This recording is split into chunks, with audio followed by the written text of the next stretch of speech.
Good evening and welcome to the Bulletin at 9 o'clock with the Sentinel. I am Oinita.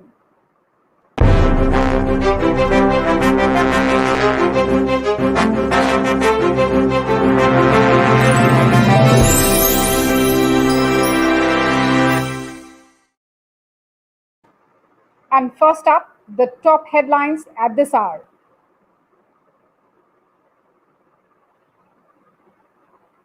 Bowing to pressure, Guwahati University decides to hold offline and online exams.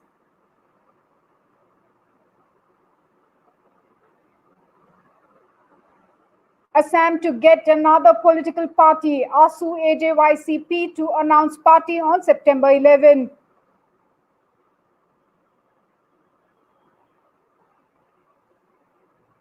Norwegian lawmaker nominates US President Donald Trump for Nobel Peace Prize 2021.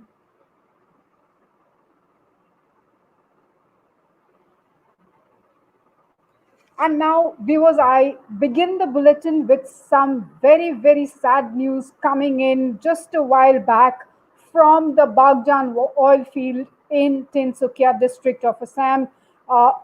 Arnab Kishore Bordoloi, barely 25 years old, a dynamic young electrical engineer of Oil India Limited. He apparently fell down. He suddenly fell and he lost consciousness, and he was provided emergency health care, but he was declared dead by the AMC, that is the Assam Medical College. Very unfortunate incident there in Bagjan. Viewers, of course, needless to say, Bagjan fire has been burning since June 9th. That is the tweet that has been put out by Oil India Limited. Arnab Kishore Bordoloi, a dynamic young electrical engineer of Oil India Limited, while working with some equipment at Bagjan blowout well site, suddenly fell down and lost consciousness. He was provided emergency health care by the doctor at site and was taken to AMC, where he was declared dead. The reasons of the death will be known only after the postmortem. This is a very tragic incident indeed, and has a pall of gloom has descended there. Of course, a team from Oil India is carrying out inspection at the well site to find out possible reasons for the accident. Now, very unfortunate news coming in from the Bagjan Oil India oil well site there. Of course, after several attempts just a few days back, the Oil India Limited experts, the foreign experts, and the experts of oil were able to divert the gas to another pit, which had actually reduced the intensity of the fire. And temporarily, there were news coming out of Bagjan that the fire had been doused. But today, there's news coming in, and in fact, it was even earlier we did speak about this, that the fire is yet to be doused. It was just that the oil experts had managed to divert the flow of the gas to another pit, which is why there was the intensity of the fire had gone down for a while. And in fact, the fire is back up now.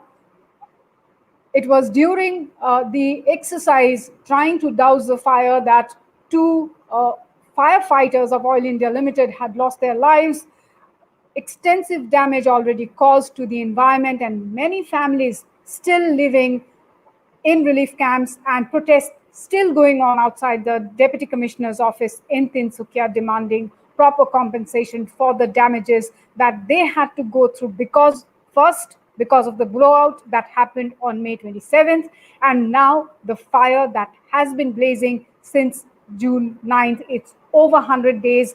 No let up there in the fire. Of course, the Oil India Limited are trying their best, but every attempt that they are making is ending up in failure. And now today, this very unfortunate news coming in from Bagjan, the death of a 25-year-old engineer of Oil India Limited, Arnab Kishore Bordoloi, a dynamic young electrical engineer of Oil India Limited. Now let's move on to other news from across the state. First up, of course, it is news regarding the exams to be held by Guwahati University. Earlier, the university administration, the authorities there had announced that only offline exams would be held for the final year. The exams for the final years would be held only offline. There was tremendous opposition to this particular decision of the Guwahati University because this decision came amid rising numbers of COVID cases across Guwahati and Assam.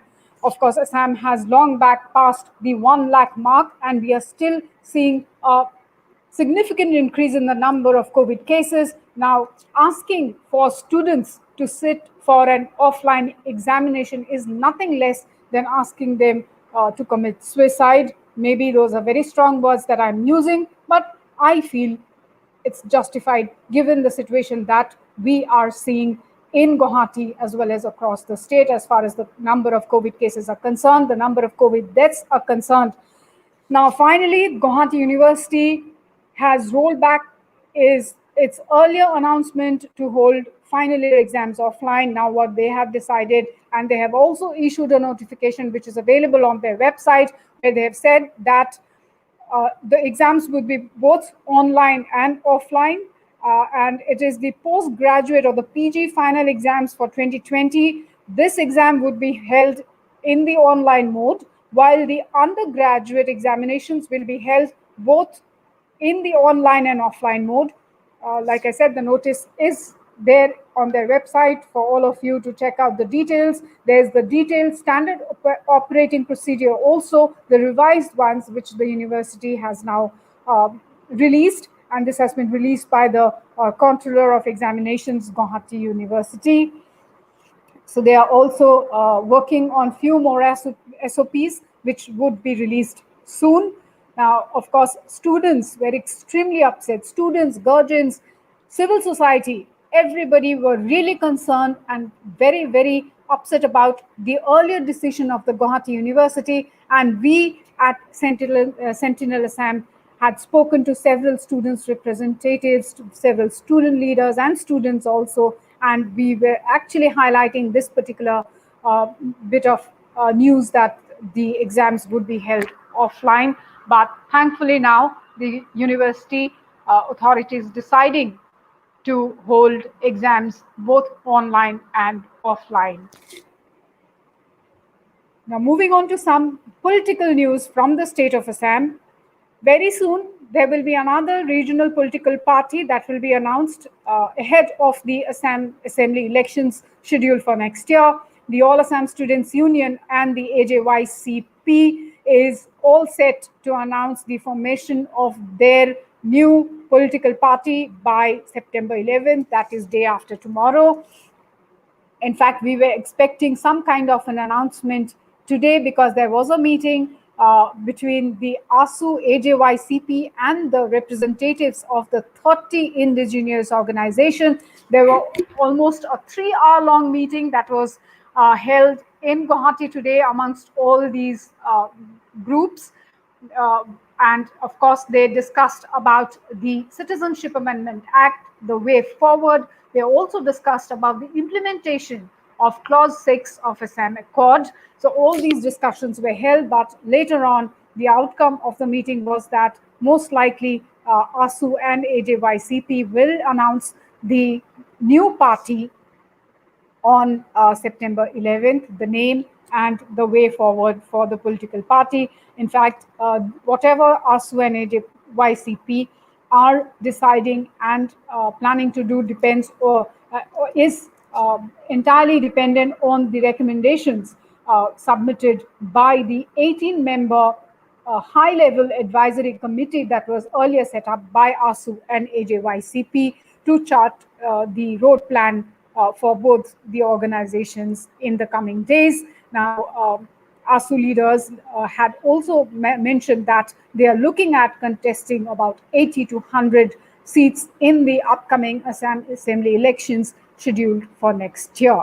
So it's just another couple of hours from now when Assam will have another political party. Of course, needs to be mentioned here that the KMSS leader, Akhil Gogoi, had just yesterday mentioned that every regional force needs to come together, whether it's ASU, AJYCP, or the indigenous groups or KMSS. They should all come together under one banner, one flag, one name, and fight the Assam elections and dethrone the BJP, and also give a tough fight to Congress and AIUDF. Of course, it remains to be seen how ASU and AJYCP responds to what the KMSS leader Akhil Gogoi, who is still serving a jail term, how they respond to his proposal.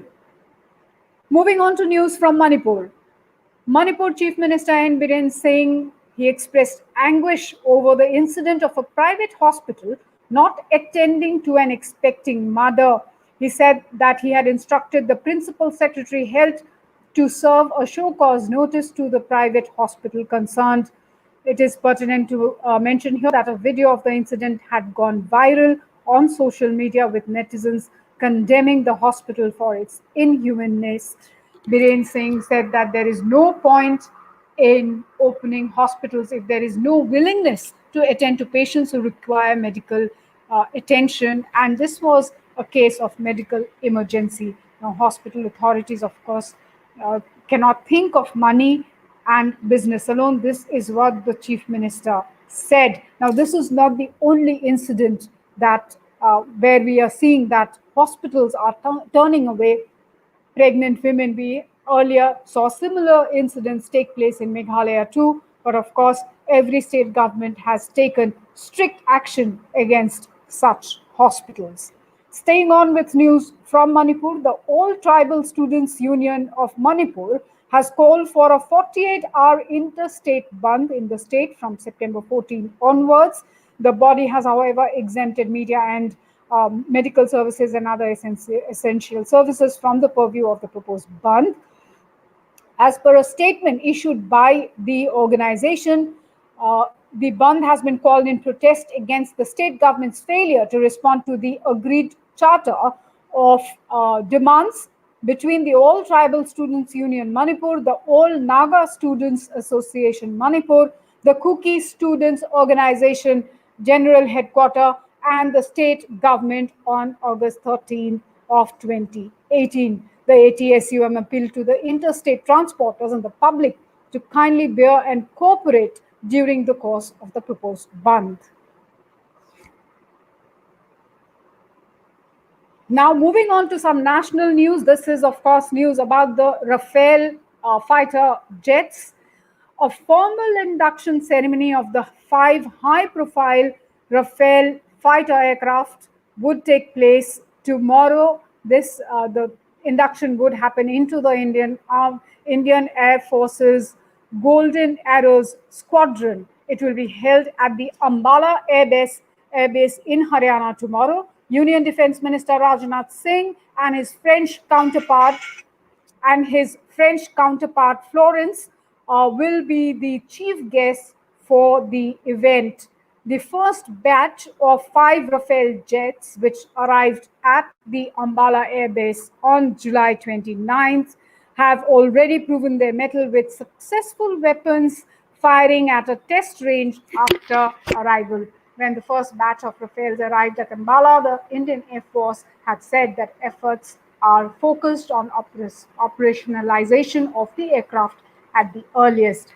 So, of course, that would be a great moment for us Indians and for the Indian Air Force as these fighter jets get formally inducted into the Indian Air Force. Now, not very happy news coming up. Of course, most of us are aware of what is going on, the condition of the economy. We all know GDP has tanked by over 23%, a huge dip there, but very much on expected lines given the COVID situation, the lockdown that every industry and people had to go through has definitely dented the economy and the livelihood opportunities of lakhs of people across the country. Now, as far as the report from the Center for Monitoring Indian Economy, that is CMIE, goes, the figures are really startling here. About 21 million salaried employees lost their jobs during April and August, that is the CMIE chief, Mahesh Vyas, about 21 million salaried employees lost their jobs during April to August, with about 3.3 million jobs being lost in August and 4.8 million in July, the CMIE said in its latest report. The job losses happened across industrial workers and white-collared workers.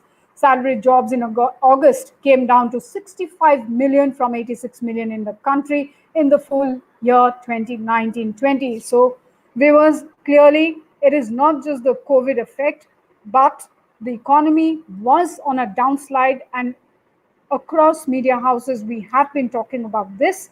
So these particular numbers simply is reflecting what the economy has been going through for the past few years now.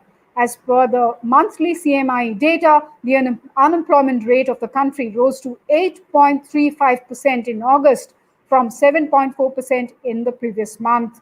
Urban unemployment rate inched higher to 9.83% in August from 9.37% seen in July, while rural unemployment rate increased to 7.65% in August from 6.51% in July. So these are the numbers that the CMIE has put out. Of course, not a very happy picture as far as the employment scenario in the country is concerned. Now, here is news about the Bollywood actor Kangana Ranaut and her ongoing tussle with the government of Maharashtra. Now, the latest is that Kangana had warned Chief Minister of Maharashtra, Uddhav Thackeray, saying that his ego will be destroyed just the way he destroyed her house. The Bombay High Court, in fact, earlier had asked the Brihan Mumbai Municipal Corporation, or BMC, to stop the demolition of Kangana's office in the Pali Hill area, and asked the civic body to respond to her petition. Now, the hearing has been scheduled for 3 p.m. tomorrow. The matter will be taken up tomorrow at 3 p.m. Ranaut had approached the court challenging the notice issued by the Mumbai civic body regarding the illegal construction at her Pali Hill office, and she had actually requested for a stay on the demolition activities. She had earlier requested the BMC to give her some more time to produce the relevant documents to show that whatever construction work has been done at her Pali Hill office was legal. She had shared pictures of the BMC officials' demolition parts of our Pali Hill office, and Ranaut once again repeated her "My Mumbai is POK now." So that is the tweet. In fact, there has been several tweets coming in from the Bollywood actor, and this is one of the tweets which she repeated, and this is in fact one of the tweets that actually sparked a row between Ranaut and Shiv Sena leader Sanjay Raut. Now, the civic team had served her a notice over alleged illegal construction at her office. It had also rejected the actor's plea seeking extra time to furnish documents to prove the legality of the constructions undertaken on the premises. A fresh notice pasted outside the actor's office today said that the civic body was not satisfied with the actor's response, and that the demolition will be carried out at her risk, cost, and consequences. The development comes in the wake of the spat between Kangana Ranaut and Shiv Sena leader Sanjay Raut after the actress had earlier compared Mumbai to Pakistan-occupied Kashmir. And the battle continues between the Bollywood actor Kangana Ranaut and the Maharashtra government. Now, bit of international news. A Norwegian lawmaker has nominated US President Donald Trump for the Nobel Peace Prize for 2021. And here is why he had nominated him for the Nobel Peace Prize. He said that he has nominated Trump for helping broker a deal between Israel and the United Arab Emirates. The second time he has put forward the US president for the honor. thousands of people are eligible to nominate candidates for the Nobel Peace Prize, including members of parliaments and governments, university professors, and past laureates. The Norwegian Nobel Committee, which decides on the award, of course, declined to comment. Tibring-Geyri, who nominated Trump for the 2019 award for his diplomatic efforts with North Korea, said he also nominated him this year because of the US troop withdrawal from Iraq. Interesting bit of news there. Now, moving on to our video section here, take a look at how people of Tamulpur in Assam are carrying their bikes and two-wheelers on their shoulders because they have to cross a stretch of road, one of the main roads of the locality, but you definitely cannot make out that there's a road at all because it actually looks more like a river than a road. Take a look.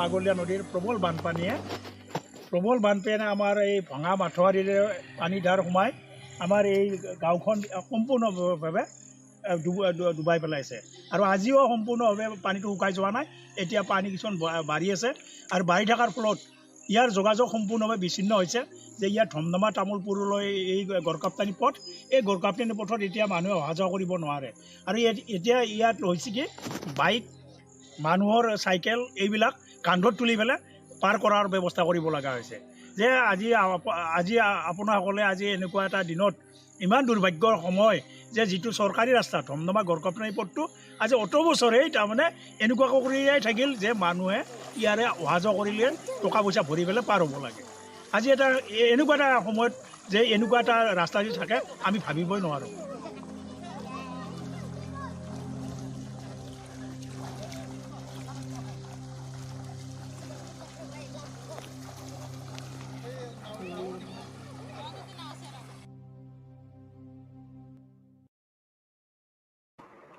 Well, of course, there are other videos, news videos there on our Facebook, YouTube, Instagram, and Editor G. Also, the reservations will begin for all the 80 special trains that the Indian Railways would be operating from September 12. There are 4 special trains that the Northeast Frontier Railways would be operating from September 12, and the reservations start tomorrow. We actually spoke to the spokesperson of Northeast Frontier Railways, Mr. Nripen Bhattacharya. You can, and he has shared all the details about the trains and also the reservation and timings of the trains. You can check out that news in our video section in Facebook, YouTube, Instagram, and Editor G. There are also videos of how Assam celebrated Janmashtami today. That's the video there. You can watch that video as well. And there are other videos, a detailed report of the meeting that was held earlier in the day between ASU, AJYCP, and the 30 indigenous organizations. You can listen in to what most of the leaders had to say post that very, very crucial meeting. In fact, that's all that I have as far as news is concerned at this hour. News and updates continue on sentinelassam.com, and do not forget to find us also on YouTube, Facebook, Instagram, Twitter, and all our videos are also available in these platforms. Thank you so much for joining this evening. Till we meet again, stay safe, take care, good night, and goodbye.